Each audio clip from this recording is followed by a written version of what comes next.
ఆర్మూర్లో జీవన్ రెడ్డి అంటే ఏంటంటే తెలంగాణ అసెంబ్లీ అందరూ అంటున్నారు, ఆ పక్షము ఈ పక్షము స్వపక్షము ప్రజలు కూడా కాంగ్రెస్ టీఆర్ఎస్ అందరూ నన్ను అభినందిస్తున్నారు.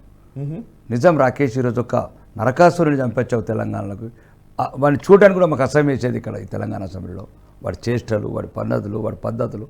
ఎన్నికలు బీఆర్ఎస్ చాలామంది హ్యాపీగా ఫీల్ అవుతున్నారు నన్ను. కావాలంటే మీరు వీడియో లైవ్లలో చూడండి, అక్కడ అసెంబ్లీలో చాలామంది చెవులలో జర మెల్లగా చెప్తున్నారు, ఇబ్బంది ఉంటుంది మన పక్కన వాళ్ళు దొరలు యువరాజులు రాజకుటుంబం ఉన్నది కాబట్టి, రాజకుటుంబం బంటు కాబట్టి, బానిస కాబట్టి, కట్టప్ప కాబట్టి మనం ఫీల్ అవుతున్నామో రాజకుటుంబం అని మెల్లగా మాట్లాడుతున్నారు బీఆర్ఎస్లో.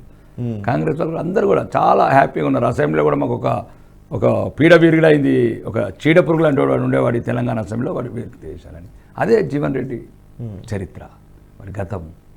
వాడి ఒక రకంగా సభ్య సమాజంలో ఉండవలసిన వాడు కాదు, ప్రజాప్రతినిధిగా ప్రజలతో ఎన్నికబడవాడు, ప్రజల సేవకుడై ఉండి ప్రజల భక్షకుడయ్యాడు, ప్రజల మానపానాలతో ఆడుకున్నాడు, దళితుల మీద టిప్పర్లు ఎక్కించాడు, అన్యాయంగా అక్రమంగా కేసులు పెట్టాడు, ఒక బీసీ వర్గాల మీద పత్రిక విలేకరులను అంటే ఒక చచ్చిపోయేటట్టు కొట్టారు.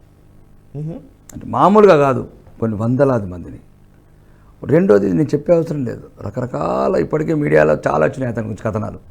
అతని పేరు తీయటం కూడా అసహ్యం అనిపిస్తుంది నాకు. ప్రతిసారి చాలామంది కూడా అంటున్నారు, ఇంకెందుకన్నా వాడి పేరు తీయటం అయిపోయింది కదా వాడిని.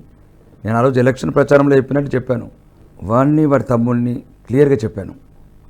అరుంధతి సినిమాలో కదా 16 ఫీట్లు లోతు పాతి సమాధి చేస్తాను నేను, రాజకీయ సమాధి.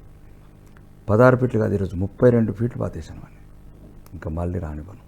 ధర్మచక్రం అనే ఒక చక్రం, శంకు చక్రం గీచేశాను వాడి సమాధి మీద. ఇంకా రాజకీయ భవిష్యత్తు అనేది ఎన్నడూ ఉండదు వాడికి.